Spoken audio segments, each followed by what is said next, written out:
요한계시록 20장 4절로 6절까지 봉독합니다.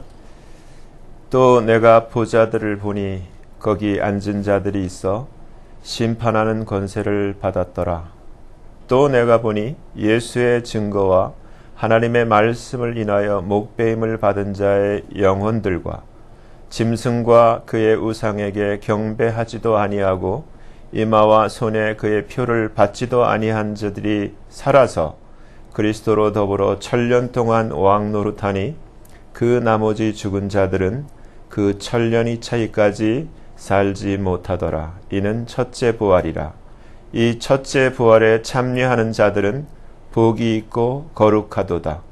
둘째 사망이 그들을 다스리는 권세가 없고 도리어 그들이 하나님과 그리스도의 제사장이 되어 1000년 동안 그리스도로 더불어 왕노릇하리라. 아멘. 말씀 위해서 기도합니다. 하나님 아버지 감사합니다. 이 시간 아버지께서만 홀로 높임과 존귀와 영광을 받으시옵소서. 저희를 불쌍히 여기시고 긍휼히 여기시사 이 시간 성령께서 친히 말씀하여 주시옵소서. 아버지 앞에 모든 것을 감사를 드리며 맡기며 우리 주 예수 그리스도의 이름으로 간절히 기도하옵나이다. 아멘. 아멘. 제가 여러분에게 한 가지 질문을 해볼게요. 지금 이 시간 여러분들이 가장 중요하게 생각하고 가장 귀하게 여기는 관심이 무엇이에요? 휴거? 사모님은 휴거. 다른 분들은 뭐가, 아니 솔직히 자기를 한번 이게 스캐닝, 진단을 해볼 필요가 있어요. 지금 나의 가장 중요하게 여기는 관심은 무엇인가? 다 다를 거예요. 우리 사모님처럼 휴거도 있고. 근데 여러분, 오늘 이 본문은 굉장히 중요한, 짧지만 이 기독교계를, 교파를, 교단을 이렇게 4가지 학설로 학자들이 또 저마다 성경을 읽고 해석하는 자들이 4가지로 나뉘어져 있는데, 이 에스카톨로지, 종말론에 있어서 이 파가 오늘 본문 때문에 갈려요. 그만큼 중요한 거예요. 근데 그 4가지를 여러분들이 이제 아셔야 되는데, 전천년설, 예수님의 재림이 천년 왕국 전에 있다는 거예요. 근데 이 전천년설도 2개가 있어요. 하나는 역사적 전천년설이 있고 세대주의적 전천년설이 있어요. 그리고 후천년설, 천년 왕국 후에 그리스도의 재림이 있다는 거예요. 이것도 문자적으로 딱 천년 왕국, 후천년설도. 근데 또 무천년설이 있어요. 이 대부분의 장로교 칼빈주의들이 이 무천년설, 제가 그래서 적어놨어요. 이 특이한 학자들, 오리겐, 어거스틴, 그리고 칼빈에까지 무천년설을 믿고 또 이것을 가르치고 따르고 있는데, 이들은 이 문자적으로 천년왕국이 아니라 예수님이 2000년 전에 초림했을 때부터 예수님이 다시 재림할 때까지의 기간을 그냥 상징적으로 전부 천년왕국으로 보는 견해예요. 그래서 우리가 다른 건 우리가 볼 필요가 없고, 저와 여러분이 성령 안에서 오늘 이 본문, 이 가장 중요한 본문, 이 본문을 보면은 2가지 부류의 사람들이 먼저 살아서 천년왕국에 들어가서 예수님과 함께 왕노릇한다고 되어 있어요. 근데 그 첫째 부류의 사람은 예수님의 증거와 하나님의 말씀을 인하여 목배임을 받은 자라고 정확하게 되어 있어요. 이것을 어떤 상징적으로 풀 수도 없어요. 정확하게 이렇게 되어 있어요. 근데 대표적으로 우리가 아는 성경 안에 목배임을 받은 2 사람 생각나죠? 세례 요한 목배임을 받았죠. 그리고 사도 바울은 정말 어떻게 보면 목배이기 위하여 이 길을 갔는지도 모르다 싶을 정도로 그렇게 주님을 증거하고 순교당했어요. 이러한 첫째 부류가 있고, 둘째, 이것은 아직 일어나지 않은 일이에요. 왜냐하면 짐승과 그 짐승이 세운 그 짐승의 우상, 또 짐승의 표가 아직 나타나지 않았기 때문이에요. 그러니까 찬스가 있는 거예요. 짐승과 그의 우상에게 경배하지도 아니하고 이마와 손에 그의 표를 받지도 아니한 자들이 살아서. 그래서 두 번째 부류. 근데 어떤 사람들은 이것을 상징적으로 해석해서 이 표는 그냥 뇌 속으로 받는 거다, 정신적으로 받는 거다, 이렇게 주장하는 사람들도 있고, 또 그것을 믿고 그걸 따르는 사람들도 있는데, 여러분, 문자적이든 상징적이든 보면은 문자적인 것을 상징적으로 일부러 해석해서도 안 되고, 상징적으로 보아야 할 것을 문자적으로도 보아서는 안 되는데, 지금 이 말씀을 통해서 하나님께서 우리에게 무엇을 가르쳐 주려고 하시는가, 무엇을 우리에게 말씀하려고 하시는가를 우리가 생각해 볼 필요가 있어요. 전천년이다, 후천년이다, 무천년이다, 역사적이다, 세대주의적이다, 이것 때문에 교회가 조각조각 찢어지고 서로 적대 관계까지 가면 안 되는데, 현실은 그렇게 가는 경우도 종종 봐요. 이것 때문에. 근데 여러분, 하나님이 이렇게 하면은 구원해 주시고 저렇게 하면 구원 안 하신다, 이렇게 보지를 마시고, 하나님이 이 말씀을 통해서 우리가 전체적으로 성경 전체가 우리에게 무엇을 말씀하려고 하는가에 대해서 우리가 깊이 생각해 볼 필요가 있어요. 그 중에 우리가 이 목배임을 받았던 대표적인 인물, 이 사도 바울에 대해서 여러분들 생각해 보신 적이 있어요? 사도 바울은 대단한 사람이에요. 왜 대단하냐 하면은, 성경은 누구에 관한 이야기죠? 예수님에 대한 이야기예요. 예수님이 주인공이에요. 그렇죠? 근데 이 예수님에 관한 이야기 중에 구약은 우리가 잘 알아요. 여러 그 모세와 또 선지자를 통해서 이렇게 기록해 놓으셨는데, 신약의 대부분은 바울이, 이 바울의 서신이라 불릴 만큼 바울이 엄청난 공헌을 했어요. 바울이 많이 기록했어요. 근데 이러한 예수님에 대해서 기록한 이 바울이 어떠한 삶을 살았고 무엇을 편지로 우리에게 전해주고 있는가를 우리가 생각해 보면은, 우리가 좀 더 쉽게 주님이 우리에게 말씀하시려는 것을 우리가 발견할 수가 있을 것 같아요. 이때 주님이 하신 말씀을 보면은 요한복음 5장에 이렇게 말씀하셨죠. 선한 일을 행한 자는 생명의 부활로, 악한 일을 행한 자는 심판의 부활로 나온다고. 부활은 예수 믿는 자만 부활하는 게 아니에요. 모두가 부활해. 모두가 부활해. 죽음은 끝이 아니에요. 근데 주님은 선한 일을 행한 자는 생명의 부활로, 그리고 악한 일을 행한 자는 심판의 부활로 나온다라고 분명히 가르쳐 주셨어요. 그리고 요한복음 11장에서 25절에 예수님이 뭐라고 말씀하셨어요? 나는 부활이고 생명이야. 그렇기 때문에 나를 믿는 자는 죽어도 살아. 근데 무릇 살아서 나를 믿는 자는 영원히 죽지 않아. 이 말씀을 하셨어요. 근데 여러분, 이 말씀을 믿습니까? 사도 바울도 이 말씀을 믿었어요. 그리고 여러분, 사도 바울이 처음에 이름이 사울이었죠.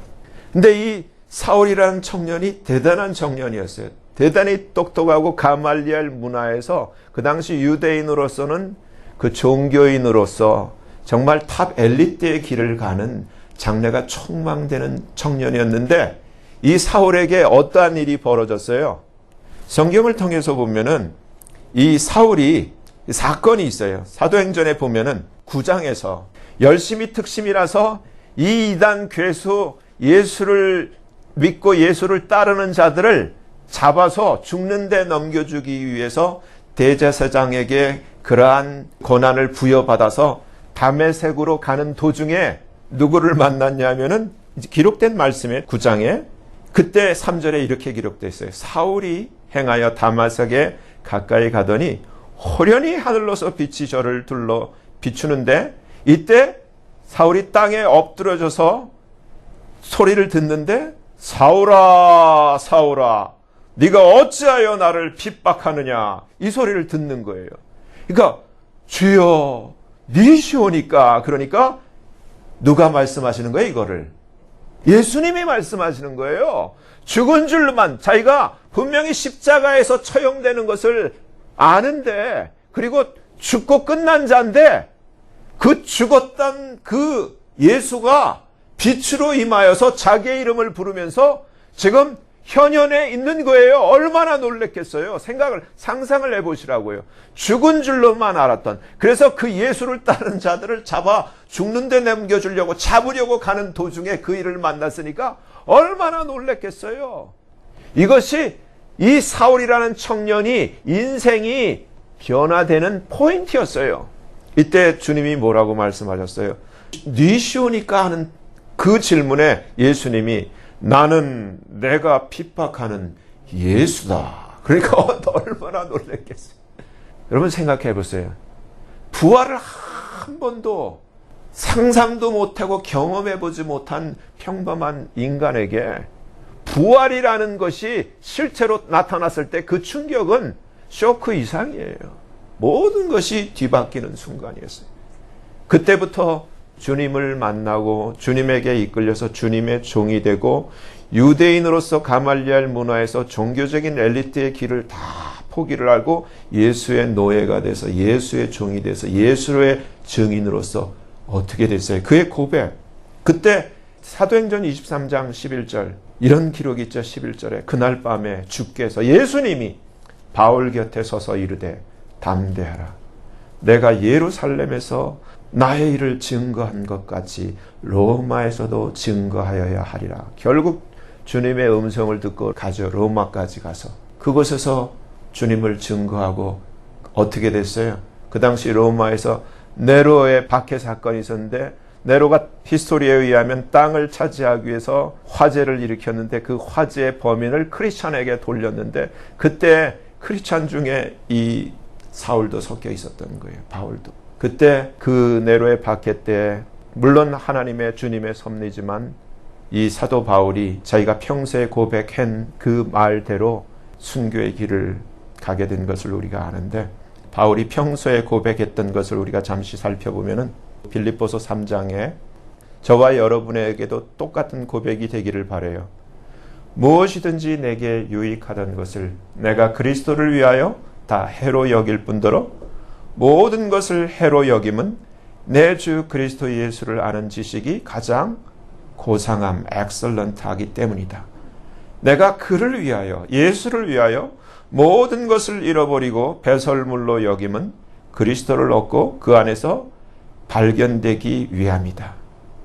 내가 가진 의는 율법에서 난 것이 아니요 오직 그리스도를 믿음으로 난 것이니 믿음으로 하나님께로서 난 의라는 유명한 고백을 하게 되죠. 그 이후에 오늘 정말 주제와 같은 내가 첫째 그리스도와 둘째 그 부활의 권능과 셋째 그 고난의 참여함을 알려하여 첫째 그의 죽으심을 본받아 둘째 어찌하든지 죽은 자 가운데서 부활에 이르려 하노니 내가 이미 얻었다 함도 아니요 온전히 이루었다 함도 아니라 오직 내가 그리스도 예수께 잡힌 바 된 그것을 부활을 잡으려고 쫓아가노라. 형제들아 나는 아직 내가 잡은 줄로 여기지 아니하고 오직 한 일 즉 뒤에 있는 것은 잊어버리고 앞에 있는 것을 잡으려고 표때 그 부활을 향하여 그리스도 예수 안에서 하나님이 위에서 부르신 그 부름의 상, 그 부활을 위하여 쫓아가노라. 그러면서 이 고백대로 결국은 어떻게 됐어요? 로마에 바울이 참수당한 그것을 이렇게 조각으로 해놓은 것을 이렇게 보니까 참 이렇게 샤프한 길로틴으로 목을 끊는 게 아니라 돌기둥으로 한 2피트, 3피트 정도 되는 돌기둥에 사도 바울이 무릎을 꿇고 뒤로 손이 묶여져 있는 가운데 돌기둥 이렇게 위에 하도 사람들의 목을 많이 쳐서 기둥이 끝이 뭉툭하게 이렇게 마모가 되어 있는 거기에 목이 꺾인 채 놓여 있고 뒤에서 칼을 들고 이렇게 치는 장면이 조각이 되어 있더라고요. 근데 여기서 한번 생각을 해보세요. 성경 전체는 예수를 기록한 거예요. 근데 신약의 대부분을 바로 이렇게 예수를 증거하고 예수를 위하여 목이 잘린 사도 바울이 기록을 했어요.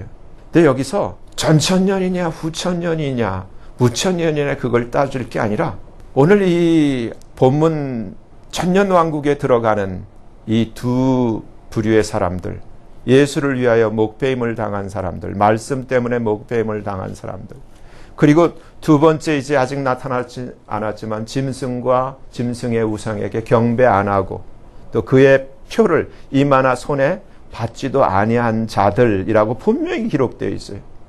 이들이 살아서 그리스도와 더불어 천년 동안 왕노릇한다라고 되어 있는데, 저는 문체적으로 이 말씀 천년 왕국이 이 땅에 있을 것을 저는 믿고 확신해요. 사도 바울도 이것을 분명히 믿고 확신했다라고 저는 그렇게 믿어요.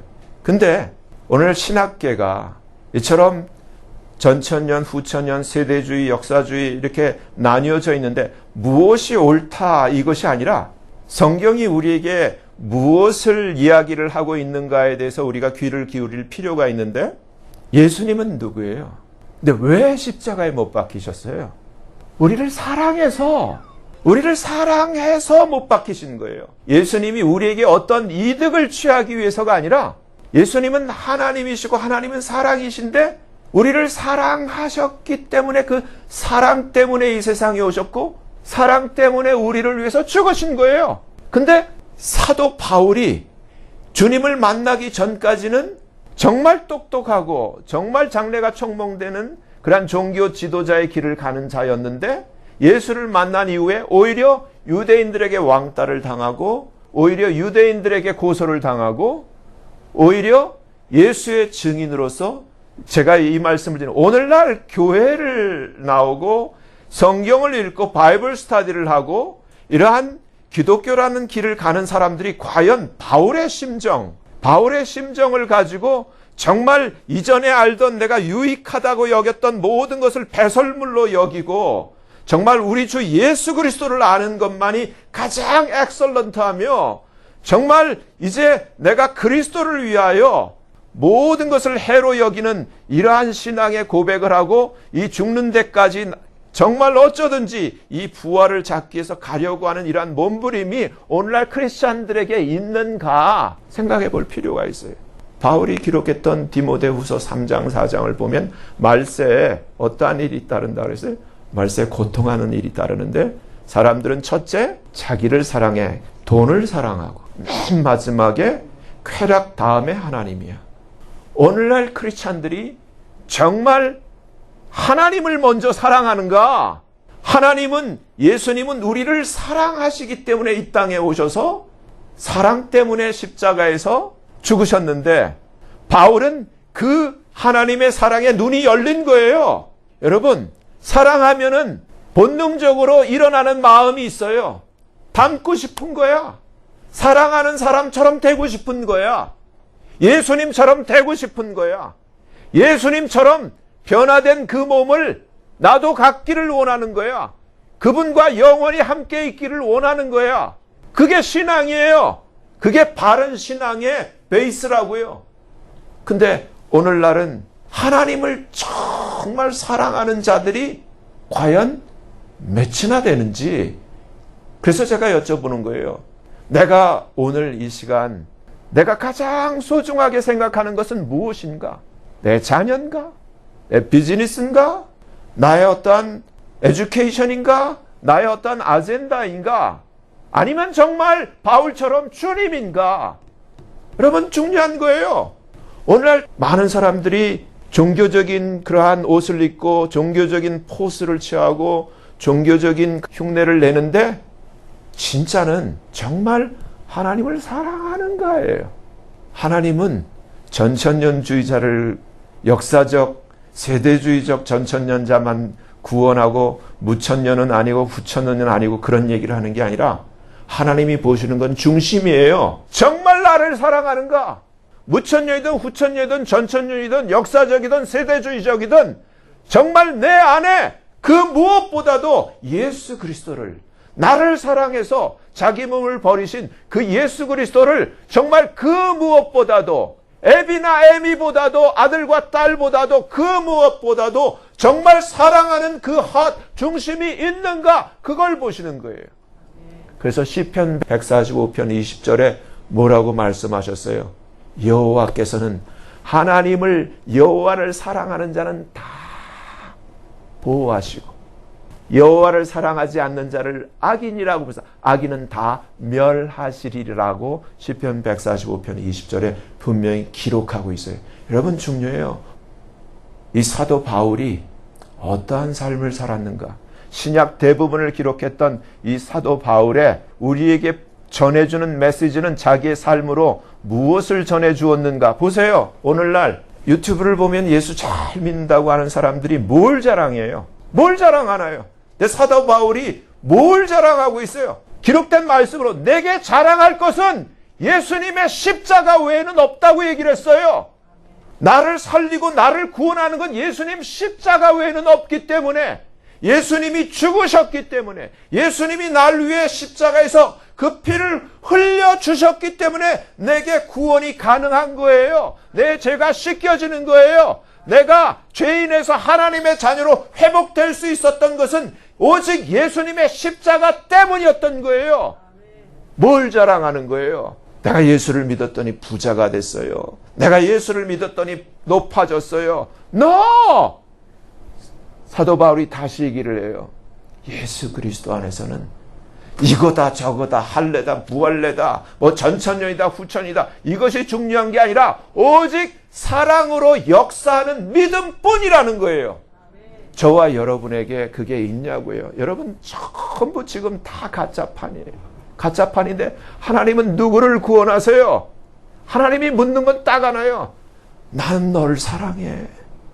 너를 사랑하기 때문에 내 아들을 보내서 죽게 했어. 그 정도로 사랑해. 근데 하나님이 우리에게 요구하시는 건 뭘 요구해요? 11절을 요구하는 게 아니에요. 주일 헌금을 요구하는 게 아니에요. 감사 헌금을 요구하는 게 아니라 정말 나를 사랑하니. 그러면 사랑한다면 무엇으로 나를 사랑하는 것을 보일 수 있는가? 여러분, 한국에 현신의 권세라고 유명한 신유사역자가 있었잖아요. 하나님이 주신 그 은사를 가지고 많은 사람을 고치다 보니까 많은 사람들이 고마워서 돈을 갖다 주고 그래서 수십억을 가지고 있었는데 어느 날 현신의 권사가 하늘나라 가서 주님을 만난 일화가 있잖아요. 그 신문에도 나오고 그랬는데 천국에 가면은 자기 집이 으리으리할 줄 알았는데 개집 같더라는 거예요. 주님이 자기를 칭찬할 줄 알았는데 주님이 하시는 말씀이 책망하시면서 너는 내가 준 은사를 가지고 나의 영광을 드러내지 않고 네 영광을 내세웠고 너를 위해서 쓰지 않았니? 이 얘기를 하는 거예요. 근데 그와 똑같은 이야기를 제가 몇 번 말씀드린 하워드 피트만 목사님이 똑같이 예수님 만나서 주님에게 그 얘기를 듣는 거예요. 여러분 이게 그냥 얘기가 아니에요. 주님을 위해서 헌신한 종들도 주님 앞에 가서 내가 도무지 주님이 모르겠다 그러는데 이렇게 뜨겁지도 않고 차갑지도 않고 그냥 교회 다니는 하나의 종교인으로 있다고 보면은 여러분 주님과 여러분들은 1대1의 관계예요. 저를 통해서는 하나님의 말씀만 듣는 것뿐이지 제가 여러분들을 위해서 해줄 수 있는 게 아무것도 없고 여러분 한 분과 주님과의 관계예요. 주님이 여러분에 대해서 뭐라고 말씀하실지가 중요한 거예요. 그 주님이 만약에 하워드 피트만 목사님에게 말씀하셨던 것처럼 너는 네가 종교적 열심을 가지고 네가 목회하고 네가 설교한 그것은 다 너를 위해서 한 것이지 나를 위해 한 적이 한 번도 없구나. 근데 만약에 저와 여러분에게 똑같이 너는 너를 위해서 예수 믿은 거지 나를 위해서 한 게 아무것도 없지 않니? 그러면 뭐라고 말씀하실 거예요? 여러분 하나님의 천년 왕국은 하나님을 사랑하는 자들만이 갈 수 있다고 저는 그렇게 믿어요. 우리가 무엇보다도 이 시기에 아까 우리 사모님 말씀하신 것처럼 휴거가 가까운 시기예요. 근데 저는 이 말씀을 묵상하면서 하나님은 참 자상하시다. 만약에 휴거가 안 된 자들, 그러나 주님을 사랑하는 자들을 위해서는 정말 더 큰 걸 남겨놓으셨구나. 주를 위해서 죽을 수 있는 그 길을 그래서 구원받을 수 있을 뿐만 아니라 천년왕국에 들어가서 먼저 부활해서 이 첫째 부활해서 주님과 함께 이 땅에서 천년을 왕노릇하는 이 엄청난 일을 남겨놓으셨구나. 근데 여러분 휴거하지만 누가 휴거돼요? 눈물의 주인공이라고 그랬어요. 계속 제가 눈물의 주인공인데 요한계시록을 읽다 보면 14만 4천 명이 나오죠. 근데 14만 4천 명은 계시록 7장에서 1절서부터 유대인 12지파 12,000명씩 이 인을 쳐요. 그렇죠? 근데 이 14만 4천 명이 어떠한 사람인가에 대한 기록은 요한계시록 14장에 나와요. 그래서 1절에서부터 쭉 읽어보면 이들은 어떠한 자냐면은 이들은 정절이 있는 자라. 근데 킹 제임스 버전은 virgins라고 되어 있어요. virgins. 여자로 더불어 자기 몸을 not defile, 더럽히지 아니하고 정절이 있는 자라. 근데 킹 제임스 버전은 virgins라고 되어 있어요. 그리고 어디로 가든지 예수를 쫓는 자. 그리고 이 땅에서 예수 그리스도와 하나님께 처음 구속을 입은 자들이라 그랬는데 이들의 특징이 이렇게 깨끗하고 무엇을 하든 어디를 가든 예수만 쫓는 자. 이게 14만 4천 명이에요. 그러면은 정말 예수님 오실 때, 예수님이 먼저 공중에 강림하실 때 이거는 세대주의적 전천연사를 주장하는 자들이 이 얘기를 해요. 역사적 전천연설은 딱 한 번 뺏기 예수님이 재림 안 해요. 근데 세대주의는 공중에 강림하고 나중에 계시록 19장에서 예수님이 지상 재림해서 이게 세대주의적이에요. 근데 이 성경대로 이렇게 주님이 공중에 강림하실 때 왜 마태복음 24장 누가복음 마가복음에서 분명히 주님이 공중에 강림하셔서 천사들을 보내서 성도들을 주님 계신 공중으로 끌어올려서 주님이 영접하신다고 하셨으니까 분명히 이 일은 일어나요. 휴거가 있어요. 근데 저와 여러분이 놓쳐서는 안 되는 거는 아까 사모님 말씀하신 대로 휴거예요. 근데 만에 하나 내가 주님을 사랑함에도 불구하고 휴거가 안 됐어. 그러면 뭐가 남아있어요? 오늘 이 말씀이 남아있는 거예요. 오늘 본문 말씀이 남아있는 거예요. 정말 저와 여러분이 주님을 사랑하기 때문에 짐승과 그의 우상에게 경배 아니하고 또 주님 말씀대로 이마나 손에 그의 어떠한 표도 받지 아니하고 만약에 순교를 사도 바울처럼 당한다면은 어떻게 돼요? 저와 여러분은 첫째 부활에 참여하고 근데 많은 사람들이 참 생각을 안 해. 이 세상에 주어진 어떠한 출세, 어떠한 성공과 비교할 수 없는 주님의 약속이에요. 미국의 대통령 되는 거 해봐야 한 번 돼봐야 4년이에요. 4년인데 주님은 천년을 주님과 더불어 첫째 부활에서 왕노릇한다라고 약속을 하고 계세요. 근데 여기에 대한 비전과 여기에 대한 꿈과 여기에 사도 바울과 같은 몸부림치는 사람은 거의 없고 그저 예수 믿고 부자 되고 그저 예수 믿고 땅에서 행복하고 그저 예수 믿고 땅에서 유명해지는 것. No. 여러분 정말 저와 여러분이 이제껏 하나님을 사랑한 적이 있냐고요. 한번 생각해 보자고. 나의 매일의 삶이 사도 바울처럼 예수를 위하여 살았는가? 아니면 나를 위하여 살았는가? 아니면 내 새끼를 위해서 살았는가? 순서가 바뀌어야 돼요. 오늘 우리가 우리의 마음을 새롭게 해야 돼요.